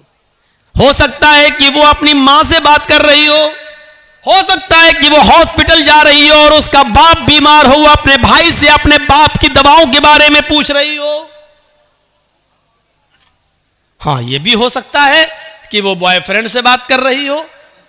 लेकिन हमें अच्छा सोचने का हुक्म दिया गया है, बदगुमानी से हमें रोका गया है कि या अय्युहल्लज़ीना आमनुज्तनिबू कसीरम मिनज़्ज़न, ईमान वालो तुम ज्यादा गुमान मत किया करो, ज्यादा बदगुमानियों से बचो। इन्न बअज़-ज़न्नि, बाज़ बदगुमानियां इंसान को गुनाहगार बना देती हैं।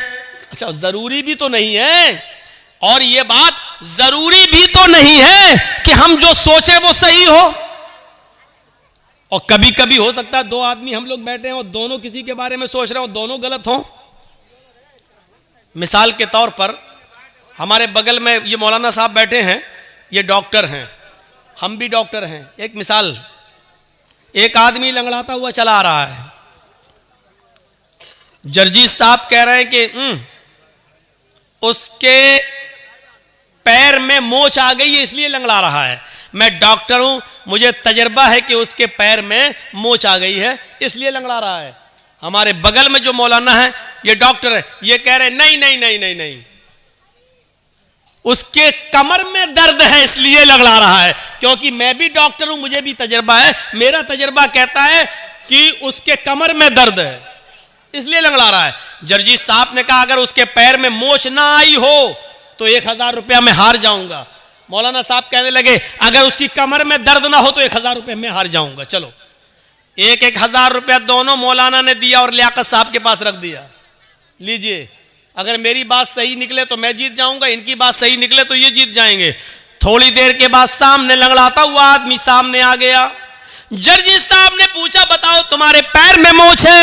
मौलाना साहब ने पूछा कहो क्या तुम्हारे कमर में दर्द है? उस लंगड़ाते हुए चल कर आने वाले आदमी ने कहा न तो मेरे पैर में मोच है न कमर में दर्द है। जब कमर में भी दर्द नहीं है, पैर में भी मोच नहीं है, फिर तुम लंगड़ा क्यों रहे हो?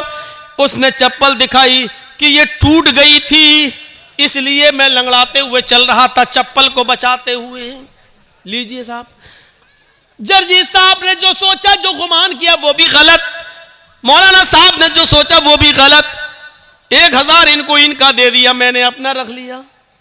जरूरी नहीं कि आप किसी के बारे में जो सोच रहे हैं वो सही ही हो। इसलिए कुरान कहता है ज्यादा बदगुमानी से बचो, क्योंकि बाज बदगुमानियां इंसान को गुनाहगार बना देती हैं। बाज बदगुमानियां इंसान को गुनाहगार बना देती हैं। मेरे प्यारे साथियों, तसव्वुर करो, इमाम औज़ाई रहमतुल्लाह अलैह के बीवी के पास एक औरत मिलने आई। सुबह फजर की नमाज के बाद, सूरज निकलने के बाद उनसे एक औरत मिलने आई। किससे? इमाम औज़ाई रहमतुल्लाह अलैह की बीवी से। दरवाजा खटखटाया। इमाम औज़ाई रहमतुल्लाह अलैह फजर की नमाज के बाद, सूरज निकलने के बाद भी कुरान की तिलावत कर रहे थे, दुआ मांग रहे थे, चटाई पर बैठे थे।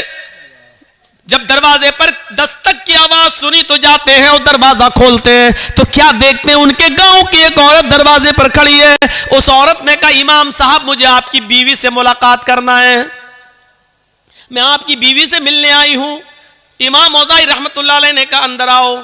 उन्होंने कुरान लिया और खुद बीवी के रूम में चले गए और अपनी बीवी से कहा, तुमसे मोहल्ले की कोई औरत, गांव की कोई औरत मिलने आई। इमाम औज़ाई की बीवी निकल के आई और उस मोहल्ले की औरत को उसी चटाई के ऊपर बिठा दिया जिस चटाई पर इमाम औज़ाई कुरान पढ़ रहे थे। वो औरत जैसी ऐसे बैठी, ऐसे, तो ये पीछे चटाई पर कुछ पानी पड़ा हुआ था, वो उससे वो भीग गई, पूरा वो तर हो गई और ऐसे झटकने लगी। शर्म नहीं आती, तुमने मुझे यहां पे डाल दिया। उसकी नजर पड़ी तो इमाम औज़ाई का 3 साल का बच्चा, छोटा सा बच्चा, नंगा घूम रहा था। नहीं कपड़े पहने हुए थे, छोटे छोटे बच्चे कभी ऐसे ही होते, नंगा। वो समझी कि इस बच्चे ने पेशाब किया है, इसीलिए उसकी चड्डी अड्डी उतार दी गई है, ये नंगा है और इस बच्चे के पेशाब पे हमें बिठा दिया इस औरत ने। कहने लगे, शर्म नहीं आई, तुमने इस बच्चे के पेशाब पे मुझे बिठा दिया है। इमाम औज़ाई की बीवी कहती हैं कि बेफिक्र रहो बहन, ये पेशाब नहीं है।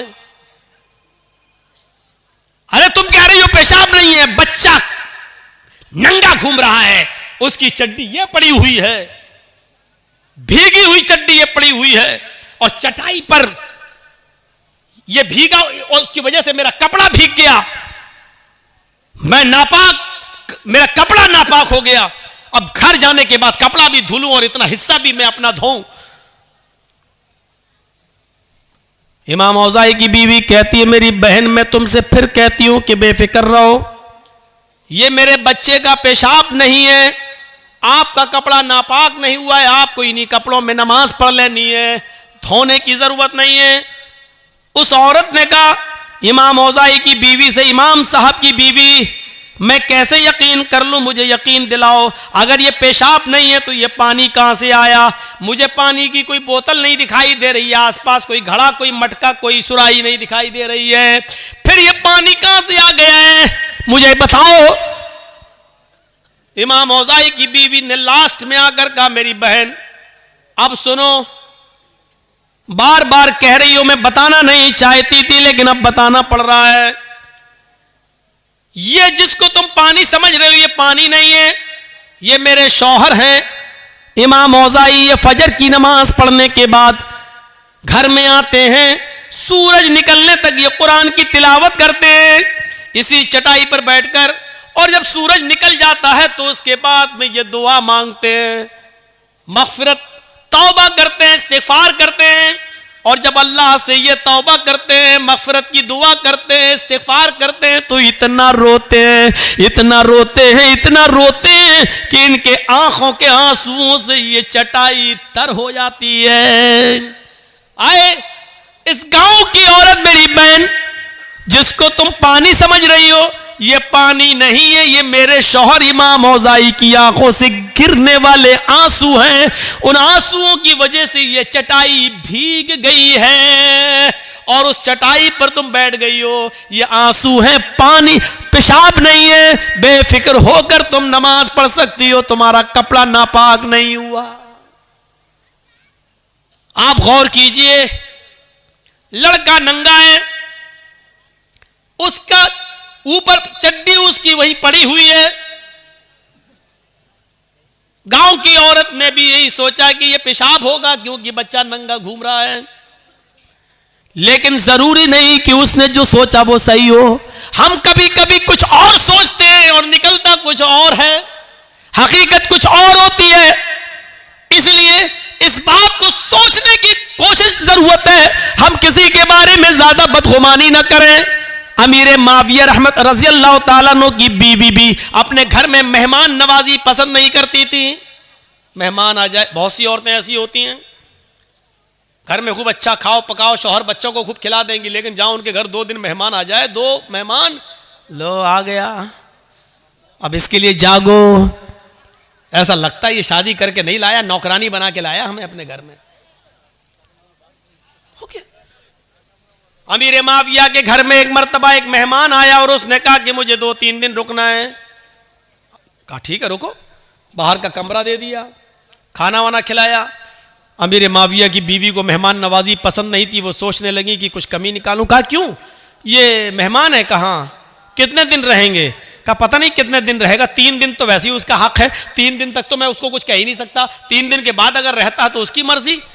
अच्छा ठीक है। शाम का वक्त हुआ, इमाम अमीर माविया की बीवी ने सोचा कोई ऐसी कमी निकालूं, इसको घर से निकलवा दूं।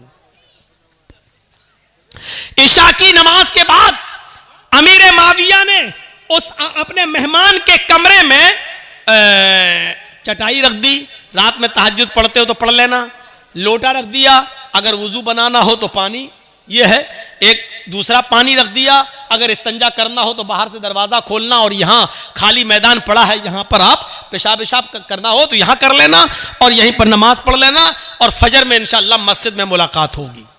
कहा ठीक है। बाहर का सिस्टम सब अलग करके अमीर माविया सो गए। थोड़ी देर के बाद जब उनकी बीवी ने देखा कि अमीर माविया सोए हुए हैं, रात काफ़ी हो गई है, कहा कि उठें और देखें कि मेहमान क्या कर रहा है। मेहमान अगर जग रहा हो और कुछ उल्टी सीधी खुराफात कर रहा हो तो अमीर माविया को जगाऊं और कहूं कि और उसको निकाला जाए। अमीर माविया की बीवी उठती हैं और अपने मेहमान के रूम तक जाती हैं और दरवाजे में कान लगाती हैं तो क्या सुनती हैं कि मेहमान बड़ा बेहुदा और गंदा गाना गा रहा है। आवाज बड़ी प्यारी थी उसकी, सुरीली। उस सुरीली आवाज में वो बेहुदा और इश्किया गाना गा रहा, बड़ा बेहुदा गाना। अमीर माविया की बीवी को एक नुक्ता मिल गया, एक पॉइंट मिल गया। वो जल्दी से जाती और अपने हस्बैंड को जगाती, उठो। कहा क्या है, इधर आओ, देखो तुम्हारा मेहमान क्या कर रहा है। अरे मेहमान क्या कर रहा है, उसका तो रूम मैंने अलग कर दिया है, उसका कमरा अलग कर दिया है। अरे इधर तो आओ, इधर आओ, उठो उठो उठो। उठाया, देखो देखो देखो। अरे कमरा बंद है, अरे दरवाजा, कान लगाओ कान लगाओ। जब कान लगाया तो गाना तो बड़ा बेहुदा गाना गा रहा है। अमीर माविया से कहने लगी देखो अभी भी इसको घर में रखोगे, ये ऐसा गाना गा रहा है, लगता है जैसे इसके घर में कोई माँ बहन बेटी ना हो, ऐसा गंदा गाना। अमीर माविया ने अपनी बीवी का हाथ पकड़ा और उसको खींच कर अपने बिस्तर पर लाए और फरमाया जब मैंने उसके कमरे को अलग कर दिया, उसके रूम को अलग कर दिया, उसकी चटाई अलग कर दी, उसका मुसल्ला अलग कर दिया, उसका वुजू का लोटा अलग कर दिया, जब मैंने उसके कमरे से कोई मतलब भी नहीं रखा तो तुमने दरवाजे पर कान लगाकर उसके अंदर की जासूसी क्यों की है? क्या तुम्हें नहीं मालूम मोहम्मद रसूलुल्लाह ने फरमाया अगर घर के दरवाजे सब बंद हो और कोई तुम्हारे घर में झांकने की कोशिश करे, सुराख से या दीवार पर चढ़कर या किसी सांस से अगर तुम्हारे घर की जासूसी करे और तुम्हारी नजर पड़ जाए तो बाहर निकल कर तुम उसकी दोनों आंखें फोड़ सकते हो, तुम्हें कोई गुनाह नहीं। तुम उसकी जासूसी क्यों कर रही हो? वो अंदर क्या कर रहा हमें क्या मतलब?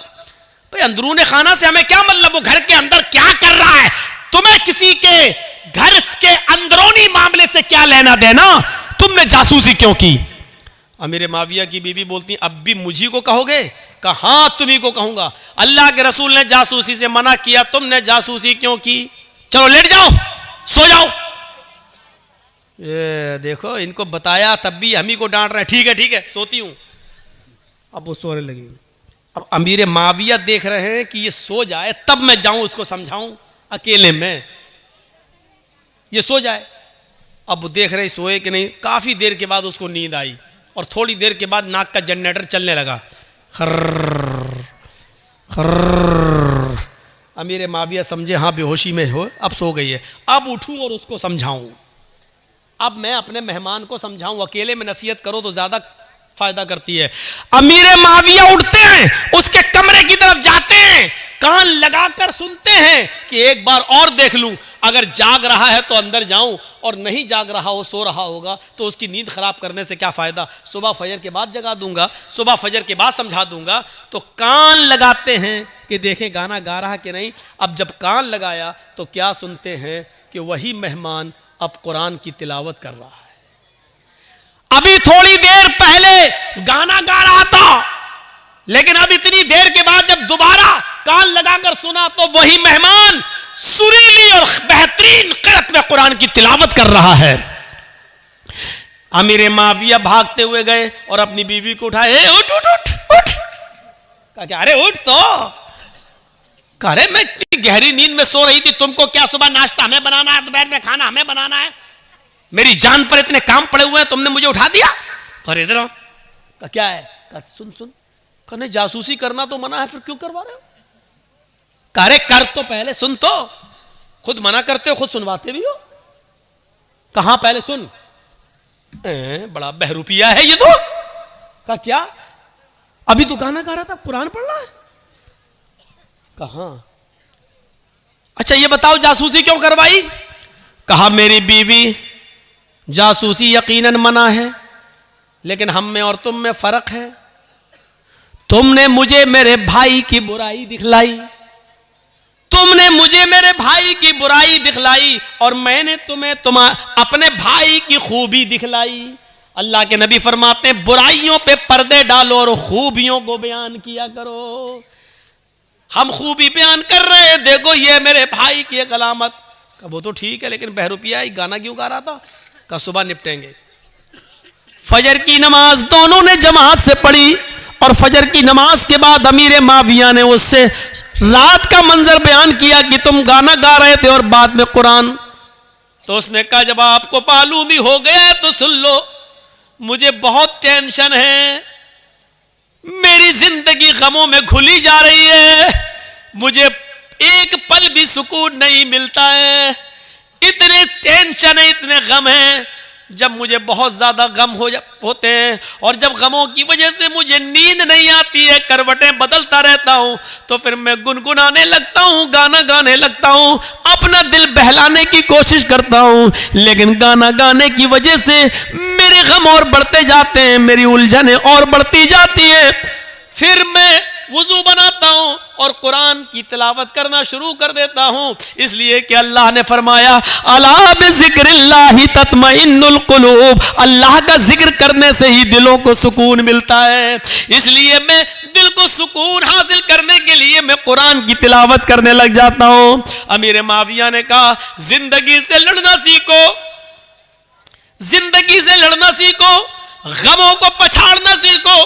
गम हर इंसान की जिंदगी में आ सकते हैं, इससे लड़ना सीखो, गमों पर सब्र करो, और जब तुम्हें गम बहुत ज्यादा आ जाया करें और जब तुम्हें सोने न दिया करें तो तुम कुरान पढ़ लिया करो, इसलिए कि अल्लाह के ताला ने कहा है कुरान की तिलावत ही तुम्हारे दिलों को सुकून पहुंचा सकती है, तुम्हारे दिलों को सुकून दे सकती है। जिन लोगों को टेंशन बहुत रहता है, सुन लो, जिन लोगों को बहुत ज्यादा दिमागी उलझन रहती है, जो लोग बहुत ज्यादा दिमागी टेंशनों के शिकार हैं, मेरी 3 बेटियां 4 बेटियां बड़ी हैं, जवान है, शादी नहीं हो रही है, मेरा बच्चा बड़ा हो गया, शादी के लायक हो गया, फिर भी माँ बाप की बात नहीं सुनता है, फिर भी घर देर से आ रहा है, जिनको 50 किस्म के गम खाए जा रहे हैं, उनको एक दुआ सिखला कर जा रहा हूं, ये दुआ को अपना वजीफा बना लो, ला हौला वला कुव्वता इल्ला बिल्लाह।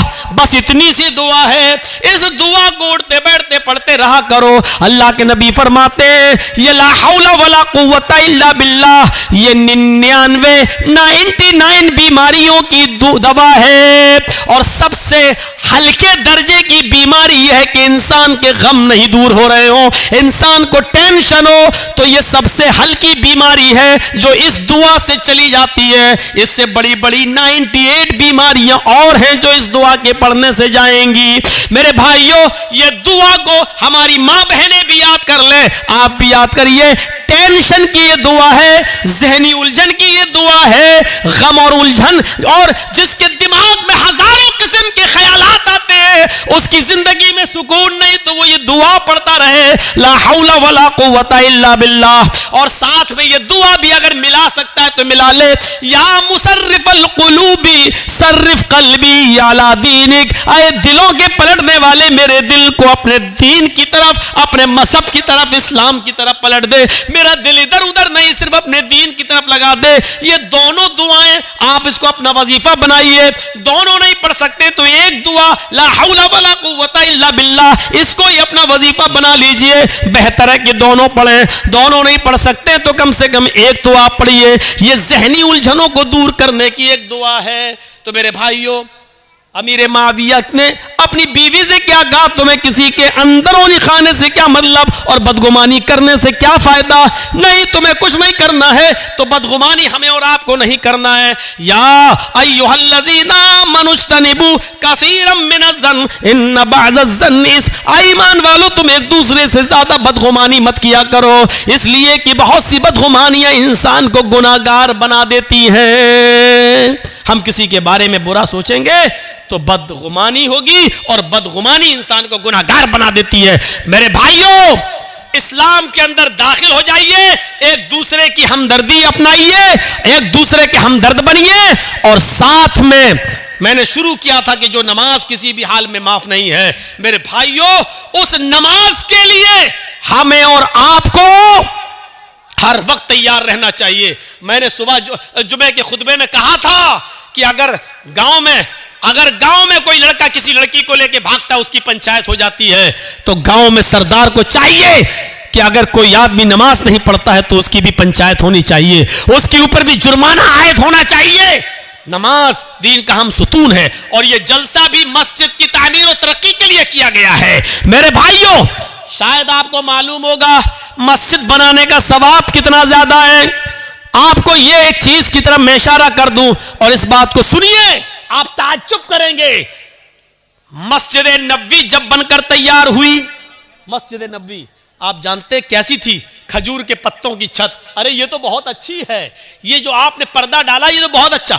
खजूर के पत्तों की छत, ये हवा चलती थी तो पत्ते उड़ जाते थे। अल्लाह के रसूल सजदे में, अल्लाह के नबी ने कहा अल्लाहु अकबर, नमाज पढ़ाई, रुकू में गए, हवा तेज हुई, समी अल्लाहु लिमन हमीदा का, हवा और तेज हुई। अल्लाहु अकबर कहकर सजदे में सर रखा, हवा इतनी तेज हुई कि खजूर के पत्तों की छत उड़ गई।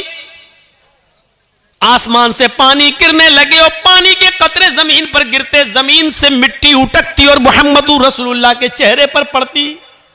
अल्लाह के नबी ने जब नमाज पढ़ाकर सलाम फेरा, अस्सलामु अलैकुम वरहमतुल्लाह, सलाम अलैकुम वरहमतुल्लाह, और चेहरा जब सहाबा की तरफ किया, सहाबा ने उस चेहरे पर मिट्टी लगी हुई देखी, जिस चेहरे को कभी देखकर हसन इब्ने साबित ने कहा था, व अहसन मिनका लम तरा कत्तु ऐनी व अजमल मिनका लम तलिद निसाउ। दुनिया में आपसे ज्यादा हसीन बेटा पैदा ही नहीं हुआ, और आपसे ज्यादा खूबसूरत बच्चा दुनिया की किसी औरत ने पैदा ही नहीं किया। और जाबिर इब्ने सबुरा ने कहा था, आए चांद तू क्यों निकलता है? आए चांद, तेरा चेहरा मेरे नबी के चेहरे से अच्छा नहीं है।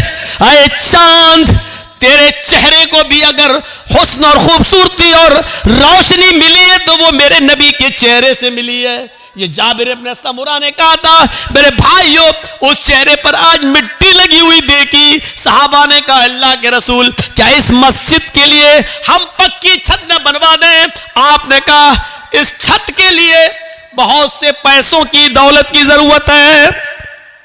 सहाबा किराम ने ताउन करना चाहा। हजरत उस्मान गनी उठे और फरमाया, किसी एक से भी लेने की जरूरत नहीं है, इस मस्जिद नबवी की पूरी तामीर मेरी जिम्मेदारी है।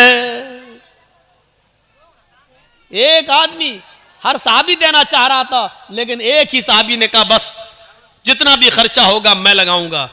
क्या आपके इलाकों में ऐसे सरदार नहीं मिलेंगे, ऐसे सरपंच नहीं मिलेंगे, ऐसे अमीर लोग नहीं मिलेंगे जो मस्जिद की एक एक चीज ले लें। दीवार हम खड़ी कर देंगे, पत्थर हम लगवा देंगे, ये हम करवा देंगे, वो हम करवा देंगे। एक एक जिम्मेदारी अगर एक एक सरदार ले ले तो आसान हो जाए। हजरत उस्मान गनी ने अकेले कर दिया। और सोचो, उस मस्जिद नबवी के बनने के बाद भी अल्लाह की कसम उस मस्जिद के अंदर फिर महीने नहीं, कई 1 या 1.5 साल का अरसा ऐसा गुजर गया कि मस्जिद बनने के बाद मदीने के सहाबा के पास इतना तेल नहीं था कि ईशा की नमाज के वक्त चिराग जलाया जा सके और नमाज पढ़ने वालों के लिए नमाज के वक्त चिराग जलाकर चिराग बुझा दिया जा सके। 1 साल 1.5 साल तक मस्जिद नबवी के बनने के बाद भी मेरे भाइयों, ईशा की और फजर की नमाज अंधेरे में पड़ी गई, अंधेरे में पड़ी गई। एक दिन अल्लाह के रसूल ईशा की नमाज पढ़ाने के लिए आए तो क्या देखते हैं, क्या देखते हैं कि मस्जिद के कोने में चिराग जल रहा है। ईशा की नमाज पढ़ाने के लिए जब आते हैं तो मस्जिद के कोने में चिराग जलता हुआ देखते हैं। उस चिराग की रोशनी में आज ईशा की नमाज के वक्त जितने सहाबा मस्जिद नबी में जमा है, आज आप उनके चेहरों को देख रहे हैं। आपने पूछा, ये चिराग किसने जलाया? इस मस्जिद नबी में आज ये चिराग किसने जलाया? कौन लेके आया? एक सहाबी उठते हैं जिनका नाम तमीम दारी है। वो सहाबी उठते और कहते हैं, अय अल्लाह के नबी, ये चिराग मैंने जलाया है, मेरे पास फाजिल तेल था, मेरा खर्चा अपने घर का चल जाएगा। मैंने देखा कि अल्लाह के घर में अंधेरा रहता है, मैं तेल ले आया, मैंने चिराग बनाया और जला दिया। अय अल्लाह के रसूल सल्लल्लाहु अलैहि वसल्लम, ये चिराग मैंने जलाया है। अगर चिराग की रोशनी में नमाज पढ़ना नाजायज हो या गलत हो तो मुझे माफ कर दीजिए, मैं ले जाऊंगा। अल्लाह के नबी ने कहा, नहीं अय तमीम, नहीं, नाजायज नहीं है, बल्कि तुमने आज बहुत बड़ा काम किया है। आपने नमाज पढ़ाई और नमाज पढ़ाने के बाद साहबा की तरफ चेहरा किया और चेहरा करने के बाद फरमाया, आए तमीम, आए तमीम, कद नव्वरतल इस्लाम। आए तमीम, तूने आज मस्जिद नबवी को रोशन नहीं किया है, तूने आज सिर्फ अल्लाह के घर को रोशन नहीं किया है, आज तूने चिराग जलाकर पूरा इस्लाम चमका दिया है, पूरा इस्लाम रोशन कर दिया है, पूरे इस्लाम को एक नई रोशनी दे दी है। मेरे भाइयों, जब मस्जिद के अंदर एक छोटा सा चिराग जलाने पर इस्लाम की रोशनी करार दे दिया गया है तो मस्जिद में बढ़ चढ़कर हिस्सा लेना कितना बड़ा सवाब होगा। हमें और आपको ये सोचना चाहिए। ये 5-5 और 10-10 रुपए का चंदा मांगते हुए और लोगों को करते हुए और आपको देते हुए शर्म आनी चाहिए। मैं ये नहीं कह रहा हूं कि नहीं देना चाहिए, शर्म ये आनी चाहिए कि हम अल्लाह के घर के लिए 10 रुपए दे रहे हैं, जबकि हम अपनी गाड़ी में 100 रुपए का 1 लीटर पेट्रोल भरवा लेते हैं जो उससे ज्यादा होता है। इस बात पर शर्म आनी चाहिए कि हमारे बच्चे 20-25-50 रुपए की जो टॉफियां और चॉकलेट हमसे खा जाते हैं और हम मस्जिद को 10 रुपए का चंदा दे रहे हैं। मेरे भाइयों, मेरा वक्त 1 बजे तक खत्म हो चुका है, लेकिन आपसे चलते चलते इतना जरूर कहूंगा कि मुझे थोड़ी देर 10 मिनट